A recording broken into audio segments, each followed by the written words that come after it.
Hello readers, welcome back to నా చేతి రాతలు. తాలిబొట్టు పార్ట్ 7. విసి ఏం లేదన్నట్టు తల ఊపింది కానీ కళ్ళు తెరవలేదు. చిన్నగా షివర్ అవుతుంది తన బాడీ. కార్ పూర్తిగా డౌన్కి వచ్చేసిన కాసేపటికి గుండెల మీద చేసుకుని ఊపిరి పీల్చుకుంది. చిన్నగా వేది నుంచి వేరుపడడానికి ప్రయత్నించింది. హైట్స్ అంటే భయమా నీకు అని అడిగాడు వేది వదలకుండా. అవును అంది. ఓ అంటూ వాటర్ బాటిల్ ఇచ్చాడు అతను. గటగట తాగేసింది. ఇదేమంత పెద్ద హైట్ కాదు కదా అన్నాడు ఆమె భయాల గురించి తెలుసుకోవాలని. కొంచెం ఎత్తు ఉన్న భయమే. చిన్నప్పుడు ఒకసారి టెర్రస్ మీద నుంచి పడిపోయాను అని మెల్లగా చెప్పింది. టెర్రస్? దెబ్బలు తగిలాయా బాగా? 1 వీక్ బెడ్ మీదే ఉన్నాను అంది. ఎక్కడ తగిలాయి అని అడిగితే వెనక్కి పడ్డాను, తలకి తగిలింది అంటూ నెక్ వెనక చూపించింది. తాళి కట్టినప్పుడు ఆమె వీపు మీద కనిపించిన స్కార్ అదే అని అర్థమైంది వేద్కి. అప్పటినుంచి భయమా నీకు అని అడిగాడు. చాలా. ఇలా సడన్గా ఏదైనా జరిగినా కూడా అని తన భయానికి కారణం చెప్తూ గుడ్లు మెటికరించి చూసింది అతను చేస్తున్న పనిని. ఆమె జడ పూలు తప్పించి స్కార్ మీద వేలితో తొడుముతూ, అయితే ఇదే అనమాట ప్రతిదానికి నిన్ను భయపెట్టి నా రొమాంటిక్ లైఫ్ని డిస్టర్బ్ చేసేది అన్నాడు. ఏం మాట్లాడుతున్నారు మీరు అని విసి అయోమయంగా చూస్తుండగానే దీనికి పనిష్మెంట్ ఇచ్చి తీరాలి అంటూ ఆ దెబ్బ మీద కొరికేశాడు వేద్. నెక్స్ట్ సెకండ్ విసి పెట్టిన పొలికేకకి కార్ సడన్ బ్రేక్తో ఆగింది. ఏమైందే అంటూ స్ఫూర్తి కంగారుగా అడిగింది. అభయ్ ఫేస్లో కూడా అదే ప్రశ్న. ఏం చెప్పాలో తెలియక విసి వెర్రి మొహం వేసుకుని వేదిని చూస్తుంది. కళ్ళు చిన్నవి చేసి చాలా చాలా సీరియస్గా చూస్తున్నాడు అతను. మీ చెల్లికి హైట్స్ అంటే భయం అంట కదా, నాతో మాట్లాడకపోతే కనుపు కొండ మీదకి తీసుకెళ్తా అన్నానులే, బెదిరిపోయింది అంటూ మొహం తిప్పేశాడు. వాళ్ళిద్దరిని చూసి చూచాయిగా విషయం అర్థమై అబ్బాయి కార్ స్టార్ట్ చేశాడు. స్ఫూర్తి ఏమో నిజమే, దానికి భయం అంటూ చిన్నప్పుడు విసి పడిన ఇన్సిడెంట్ గురించి మొత్తం పొల్లిపోకుండా చెప్పి ఆ టైంలో వాళ్ళ పేరెంట్స్ ఎంత కంగారు పడ్డారో కూడా వివరించింది. ఆ ప్రాసెస్లోనే మా డాడీ అయితే ఆ వారం రోజులు మనిషిలానే లేడు. అంత ఇష్టం మేమంటే, కానీ కొంతమందికి అది రాంగ్ వేలోనే అర్థమవుతుంది అంటూ అబ్బాయిని కొరకొరా చూసి, నువ్వు మాత్రం అలా మిస్అండర్స్టాండ్ చేసుకోకు వేద్. విసికి అలా జరిగాక మాకు ఇంకే ప్రమాదం రాకూడదని ఎంతోమందికి జాతకాలు చూయించి ఎన్నో పూజలు చేసి జెమ్స్ పొదిగిన రింగ్స్ కూడా చేయించాడు మా డాడీ. అప్పటి నుంచి ఇప్పటిదాకా ఇవి తీయనివ్వలేదు. మేం కూడా తీయం, అంత కేర్ చేస్తాడు అంటూ చేతికున్న రింగ్ చూపించింది. ఇంకేముంది, మా అమ్మని బాగా పొగుడుతుంటే అబ్బాయికి అంతకన్నా బాగా మండింది. ఒక చేత్తో డ్రైవ్ చేస్తూనే వితిన్ సెకండ్స్లో ఆమె చాచిన చెయ్యి నుంచి రింగ్ లాగేసి బయటకు విసిరేశాడు. ముగ్గురు అవాక్కయ్యారు. వేదికి నవ్వొచ్చినా కంట్రోల్ చేసుకున్నాడు. దివాకర్ పైత్యం గురించి కాస్త ఐడియా ఉండడంతో పెద్ద సెంటి ఏం లేదు అతనికి. పిచ్చారాం నీకు, కారాపు అంటూ స్ఫూర్తి అభయ్ చేతుల మీద ఎంత కొట్టినా వేగం పెరిగిందే తప్ప తగ్గలేదు. ప్లీజ్ ఆపరా అని బ్రతిమాలిన వ్యర్థమే అయింది. ఇంకా కోపం వచ్చి తిట్టేస్తుంటే ఏ చోప్ అని డిటిఎస్ రేంజ్లో అరిచాడు అభయ్ సీరియస్గా. దెబ్బకి స్ఫూర్తి నోరు మూతపడింది. వాడికి కాలుతుందని తెలిసి కూడా వాగినప్పుడు ఏమైందని బుద్ధి అని ఇన్నర్ సోల్ క్లాస్ పీక్తుంటే మొహానికి గంటు పెట్టుకుని కూర్చుంది. రింగ్ పోయిందని తెలిసి దివాకర్ ఎంత ఫీల్ అవుతాడో అని తనే అడ్వాన్స్ తీసుకుని మరీ బాధపడిపోయే పనిలో బిజీగా ఉంది స్ఫూర్తి. ఆమె మీద అరిచిన ఆవేశం అబ్బాయికి ఇంకా తగ్గక కార్ స్పీడ్ మీటర్ 100 దాటేసింది. వేద్ తల కొట్టుకున్నాడు. చూడు నీ వల్లే అంటూ విసిని గుర్రుగా చూస్తుంటే తలదించుకుని ఆ వేగానికి చీరని నలిపేస్తుంది తను. చనుకుని ఆమె చేతిని హోల్డ్ చేసి దగ్గరకు తీసుకుంటూ, మీ ఆవిడ మీద కోపంతో మా ఆవిడని బలిచేయడం ఏం బాగోలేదు బ్రో, చూడు ఎలా వణికిపోతుందో నీ డ్రైవింగ్కి అన్నాడు వేద్.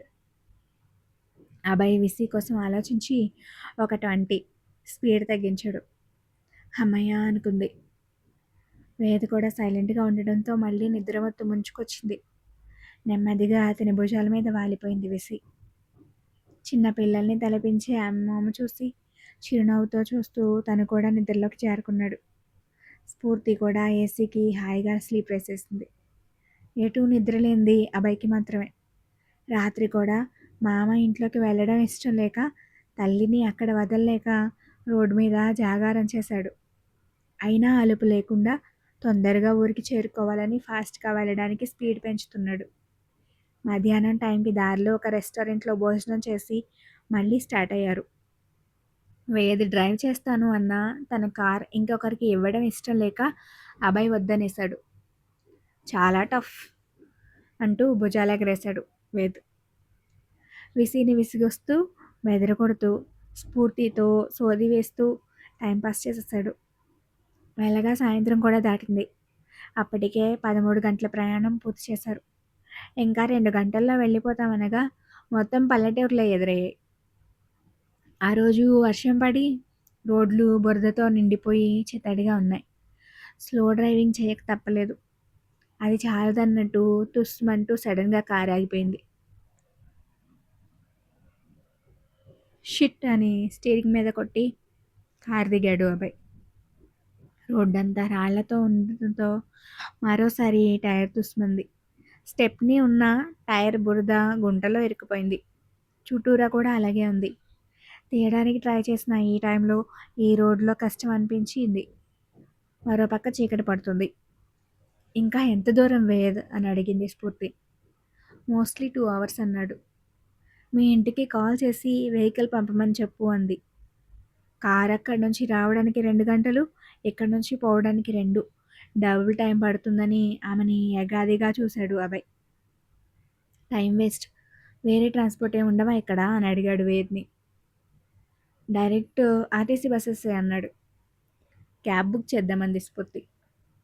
అభయ్ తల విదిల్చుకుంటూ కార్ని లాక్ చేశాడు. ఇక ఇది పల్లెటూరు మేడం, సిటీలలాగా ఓలాలు ఊబర్లు ఉండవు అన్నాడు వేద్.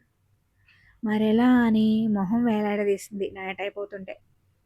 చలో బస్కి పోదాం.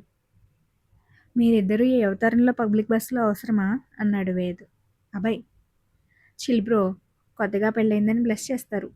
ఇక్కడ వెయిటింగ్ కన్నా అదే బెటర్ అని వేద్ వాళ్ళ పిన్ని ఇచ్చిన పూజ సామాన్ల బ్యాగ్ తీసుకుని వీసీ హ్యాండ్ పట్టుకున్నాడు. జర్నీతో అలసిపోయి మిగతా వాళ్ళు కాదనలేదు. బస్టాండ్ వైపుకి నడిచారు. అభయ్ చేతులకి మడ్డు ఉండడం చూసి స్ఫూర్తి వాటర్ బాటిల్ ఇచ్చింది.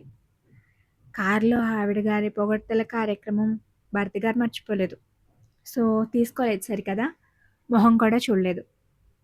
వెంటనే విసి అక్క చేతి నుంచి బాటిల్ తీసుకుని బావా వాష్ చేసుకో అని ఇచ్చింది. శుభ్రంగా అందుకున్నాడు. స్ఫూర్తి పళ్ళు నూరుకుంది. వేద్ వాళ్ళిద్దరినీ చూసి ఓసై బామ్మ, నీకు మంచి టైంపాస్ అవుతుందా వీళ్లతో, గట్టి పనే పెట్టుకున్నాం అనుకున్నాడు తాయారు బామ్మని తలుచుకుని. బస్టాండ్ దగ్గరలోనే ఉండడంతో 5 నిమిషాల్లో వచ్చేసి బస్ ఎక్కారు.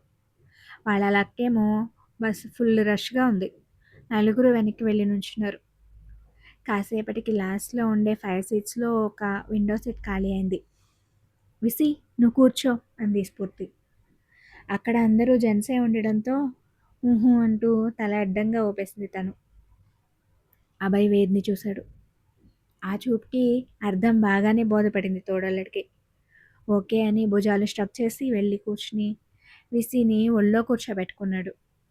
విసి చుట్టూ చూస్తూ కంగారుగా లేవబోతే 2 గంటల నుంచి నీ కాళ్ళు నొప్పేస్తే ఇప్పుడు చూసేవాళ్ళు ఎవ్వరూ నీ ఇంటికొచ్చి సేవ చేయరు, నోరు మూసుకుని కూర్చో అన్నాడు సీరియస్గా. కదలకుండా చుట్టూ చేతులు కూడా వేసేశాడు.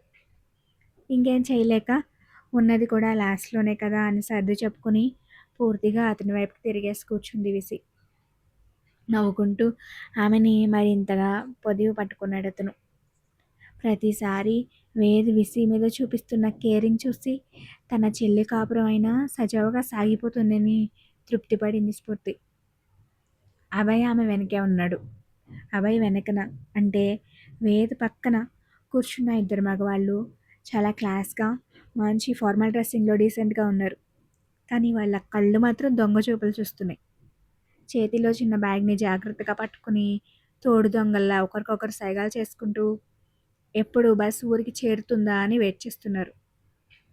అప్పటికే పూర్తిగా చీకట్లు ముసురుకున్నాయి. బస్‌లో లైట్ తీసేశారు. డ్రైవర్‌కి దగ్గరగా ఉన్న చిన్న లైట్ ఒకటే వెలుగుతుంది. వేది ఎప్పట్లానే సీట్‌కి తల ఆనించుకుని విసీని గమనిస్తున్నాడు. రాత్రి అవుతున్న వేళ పల్లెటూరిని గాలిని మనసారా ఆస్వాదిస్తూ కిటికీలోంచి బయటకు చూస్తుంది. వీధి లైట్స్ అప్పుడప్పుడు ఆమె మొహం మీద తళుక్కున వెలిసి వెళ్ళిపోతుంటే చీకట్లో మెరిసే తారలను తలపిస్తుంది. ముందు ఇబ్బందిగా కూర్చున్న అందమైన పల్లెటూర్ల వ్యూ చూస్తూ తన గోలలలో తను మమేకమైపోయి మెల్లగా కంఫర్ట్ వెతుక్కుంటూ జరిగి పూర్తిగా వేదిలోకి వచ్చేసింది. దాంతో ఆమెని ఇంకాస్త గట్టిగా పట్టుకుని ఆ క్షణాన్ని మనసులో పదిలపరుచుకుంటూ కళ్ళు మూసుకున్నాడు వేద్. ఏమనుకుందో సడన్గా అతని కేసి చూసింది విష్. ఆమెను చూసి అతను ఎలా ఫీల్ అయ్యాడో అదే ఫీల్ ఆమెకి కూడా కలిగింది. దృష్టి పూర్తిగా భర్త మీదకి మరలింది. చిన్నగా పెదవులు విచ్చుకున్నాయి. విసి కదలికలు తెలిసి కళ్ళు మూసుకునే ఆమె ఫేస్ పట్టుకుని భుజం మీద పడుకోబెట్టుకున్నాడు వేద్. తను తేరుకునే లోపే బాగున్నానా అని అడిగాడు చాలా చిన్నగా. చప్పున తలెత్తింది. కళ్ళు మూసుకున్నా ఎలా తెలిసిందనుకుంటూ. నీ చూ నీ చూపులు గుచ్చుకుంటున్నాయి అన్నాడు. సినిమా డైలాగులు అని విసి అలా అనుకుందో లేదో, ఇలాంటివి నా ఫ్రెండ్స్ దగ్గర విన్నప్పుడు ఓవర్ యాక్షన్ మూవీ డైలాగ్స్ అనుకునేవాడిని, కానీ అనుభవంలోకి వచ్చాక తెలుస్తుంది వాళ్ళ మాటల్లో అబద్ధాలేమీ లేవని అన్నాడు చెవి దగ్గర. ఆశ్చర్యంగా చూసింది విసి. నిజంగా తెలుస్తుందా ఎవరైనా మనల్ని గుచ్చి గుచ్చి చూస్తే అనేది ఆమె మనసులో ఉన్న అనుమానం అప్పుడు. వేద్ ఐస్ ఓపెన్ చేసి పెద్ద పెద్ద కళ్ళతో తననే చూస్తున్న విసి కనురెప్ప మీద ముద్దు పెట్టాడు. పబ్లిక్లో ఉన్నాం, ఇంటికెళ్ళాక చూసుకోవచ్చులే. నోనో, ఇంటికెళ్తే ఇంతసేపు లుకింగ్స్కే ఇచ్చేసి టైం వేస్ట్ అయ్యే ఛాన్స్ నేను ఇవ్వను, ఇప్పుడే చూసుకో అన్నాడు ఆమె చెవి జుంకా మీటుతూ. భయంతో పాటు సిగ్గు కూడా ముంచుకొచ్చింది విసికి. తలదించేసింది. ఓయ్ అని మందిరంగా పిలిచాడు. అతని కళ్ళలోకి చూసింది విసి. భయం వేస్తుందా నేనంటే అని అడిగాడు. లేదన్నట్టు అమాయకంగా తల అడ్డంగా ఊపింది. మరి మాట్లాడవే, నాతోనే ఇలా ఉంటే మా బామ్మని చూసి బెదిరిపోతావేమో అని నవ్వాడు. అవునా అనే ప్రశ్న ఆమె మేనాల కళ్ళలో. ఉఫ్, నీ మాటలన్నీ ఆ కళ్ళతోటే చెప్తూ నన్ను చంపేస్తున్నావే. రేపు మన పిల్లలు కూడా ఇలానే ఉంటే నా పరిస్థితి ఏంటంటావు అన్నాడు దిగులు పడుతున్నట్టు. పిల్లలా అని ఉలికిపాటు ఆమెలో. ఏ, ఇష్టం ఉండదా నీకు పిల్లలు? లేదు లేదు, చాలా ఇష్టం అంది చటుక్కున. గుడ్, మరి చెప్పు. కంటాం కదా ఫ్యూచర్లో. మన పిల్లలు నీలా ఉండాలా నాలా ఉండాలా అని అడిగాడు. ఏం చెప్పాలో అర్థం కాలేదు విసికి. తను ఎంత ఇన్నోసెంట్గా భయపడుతూ ఉంటుందో తనకు తెలుసు కాబట్టి అలా ఉండాలని అనుకోదు. వేదేమో సూపర్ ఫాస్ట్ కదా, అతనే బెటర్ అనుకుంది. కానీ ఆ మాట చెప్తే అయితే నేను నచ్చాను నీకు అంటూ ఇంకా ఆగుతాడా అన్నది ప్రశ్న. ఇప్పుడేదో పాస్ మోడ్లో ఉన్నట్టు. ఇప్పుడే ఎలా తెలుస్తుంది అని గొణిగింది. నేను అడిగింది ఎలా ఉంటారంటావు అని కాదు. సరే అది వదిలే, వాళ్ళతో అయినా మాట్లాడతావా? మీ అమ్మ నీకు జాగ్రత్తలు చెప్తుంది కదా, అలా అయినా చెప్తావా? లేక వాళ్ళకి కూడా నేను నీ కోడ్ భాష నేర్పించాలా అని టీజింగ్గా అడిగాడు. నేనేం మరీ అంత అశ్రద్ధగా ఉండను అంది ఉక్రోషంగా చూస్తూ. ఆహా, అంతగా ఏం శ్రద్ధ పెడతావో కాస్త నాకు చెప్పరాదు, నేర్చుకుంటాను. ఇద్దరం కలిసే మెయింటైన్ చేయొచ్చు పిల్లల్ని, ఈజీ అవుతుంది అన్నాడు. పెళ్ళై 2 రోజులు కాలేదు, అప్పుడే పిల్లలు పెంపకం అంటుంటే ఏ అమ్మాయి మాట్లాడగలదు ఇలాంటివి అనే ఇంటెన్షన్తో మొహం అదోలా పెట్టి చూసింది వేసి. పోనీ నన్ను ఎలా చూసుకోవాలనుకుంటున్నావో చెప్పు అన్నాడు ఆమె చేతివేళ్ళు మెటికలు విరుస్తూ. ఏనా ఇలాంటివి తప్ప వేరేవి మాట్లాడడా అని అనుకుంటూ పెదవులు విరిచేసింది పాపం. వేద్ నవ్వేశాడు. ఇక రెట్టించి అడగలేదు కూడా. పాపమని ఆ టైంకి వదిలేసాడంతే.